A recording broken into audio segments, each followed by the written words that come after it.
এ ভোলে বাবা, এই যে পৃথিবীর তো পরিচয় একটা হলো, কিন্তু বাবা আবার মানে তুই তো ফাদার হলি, আবার আবার দ্বিতীয় ফাদার সূর্যদেবও হলো, কিংবা বিষ্ণু হলো, রামজি হলো, যীশুখ্রিস্ট, হযরত গুরু নানক, এরা বুদ্ধদেব, এরা হলো, হ্যাঁ, কৃষ্ণজি হলো ফাদার, কিন্তু ভূমিও হলো ফাদার, অক্সিজেন হলো ফাদার। ঠিক আছে বাবা, হ্যাঁ, অক্সিজেন, আকাশ বাতাস পাতাল সবই ফাদার হলো, কিন্তু বাবা আবার সূর্যদেব জানি মনে করে না যে মানে পৃথিবী হওয়ার আগে প্রকাশ রূপ ছিলাম আমি, তা আমি কিন্তু তাকে ফাদারই, সে আমাদের। হ্যাঁ, আবার যদি সূর্য ফাদার মনে করে না, যে তাহলে আমি আমি হয়তো মানে স্টুডেন্টদের প্রাইজ দেবে, স্টুডেন্টদের কিংবা ফাদারদের প্রাইজ দেবে, সূর্যদেব জানি আবার এটা মনে করে না, তাহলে কিন্তু আবার মুশকিল হয়ে যাবে। কেননা সূর্যদেব এই জায়গাটা আবার আসতে পারে, বুঝলি ফাদারজি, হে ভোলে বাবা ফাদারজি, সূর্য ফাদার কিন্তু এই জায়গায় আসতে পারে।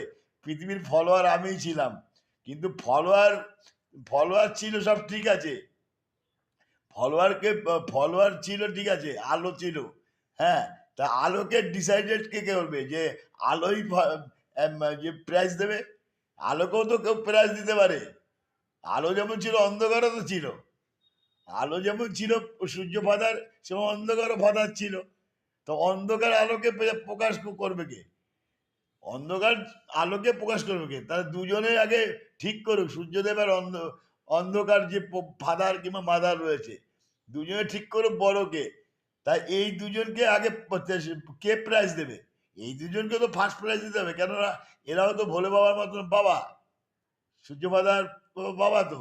তাই এদের তো সঠিক কর্মী, মানে হোয়াইট ম্যান তো, সুইট কর্মী ম্যান, পরিশ্রম সবচেয়ে সবচেয়ে বেশিই করে সূর্য ফাদার, সবচেয়ে বেশি সূর্য বাবা। কিন্তু সূর্য বাবা জানি ভাবে না যে আমি আমি প্রাইজ দেবো, কেন যখন নিজে প্রাইজ দিতে হবে তখন কিন্তু আমি অন্ধকারকে ডেকে নিয়ে আসবো।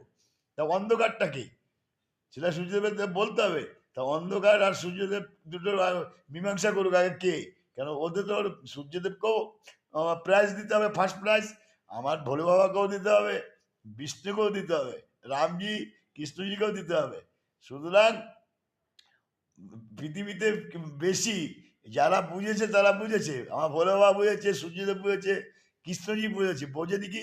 শুক্রাচার্য, দক্ষ রাজা, বিজ্ঞান, অগ্নিদেব, এরা বোঝেনি, যজ্ঞরাজ, এরা বোঝেনি যে প্রাইজ নিতে হয়, প্রাইজ দেওয়ার জন্য একজন আছে, এরা বোঝেনি। তাই ভোলে বাবা সবসময় ধ্যান করে ওদের দেখিয়েছে, কৃষ্ণজি ধ্যান করে দেখিয়েছে, দেখো তোমরা ধ্যান করো, একজন আসছে প্রাইজ দিতে, হরে কৃষ্ণ রাধে শ্যাম, জয় বাবা লোকনাথ ধাম।